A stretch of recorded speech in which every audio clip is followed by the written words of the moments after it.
ఎప్పుడైనా ఏనాడైనా ఈవెన్ ఈనాడైనా తెలంగాణకు విలన్ నంబర్ 1 కాంగ్రెస్ పార్టీ అని మనవి చేస్తా ఉన్నా. మనందరికీ కూడా తెలుసా విషయం.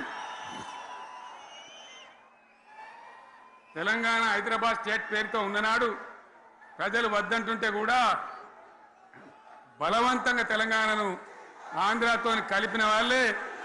ఏందా బాబు, ఏందా పని లేదా? రెడ్డి ఎవరెవరు పోండి, మీరు మీకేం పని లేదావా? ఈ 10 మంది కాదు కదా, సభ అంతా ఉంది కదా, ఉండండి, కామ్ ఉండండి, డిస్టర్బ్ చేయదు మీరు. అట్లా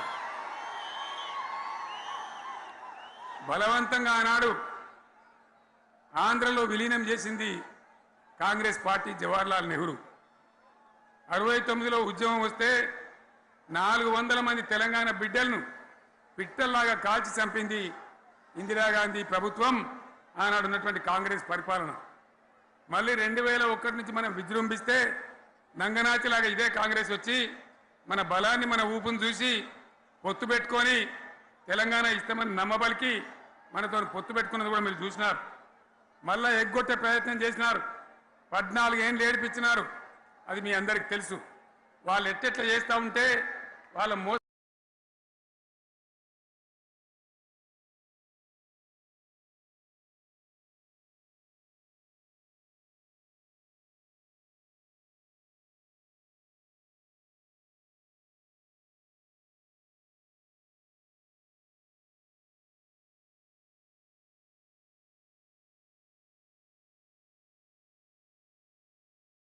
దాన్ని కప్పేయడానికి నేను ఇదే జయశంకర్ పార్లమెంట్లో ప్రతిపక్షాలన్నీ కాంగ్రెస్ గొంతు పట్టుకుంటే అప్పుడు దిగివచ్చి తెలంగాణ కోసం ప్రకటన చేసిన విషయం మీకు తెలుసు.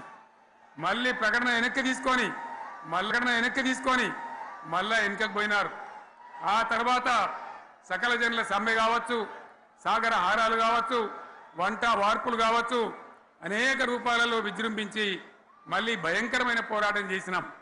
మళ్ళీ 3 ఏళ్ల తర్వాత వాళ్లకు రాజకీయ అవసరం ఏర్పడి ఆనాడు వచ్చి మళ్ళీ తెలంగాణ ఇస్తామని ప్రకటించి, వాళ్ళకి ఇష్టం లేకపోయినా తెలంగాణ సృష్టించినటువంటి ఆ సుడిగార్పులుగా తట్టుకోలేమని భయపడి తెలంగాణ ఇచ్చిన విషయం కూడా మీకు తెలుసు. తదనంతరం ప్రజలు మనకు అధికారం ఇచ్చినారు. దాన్ని మనం ఏదో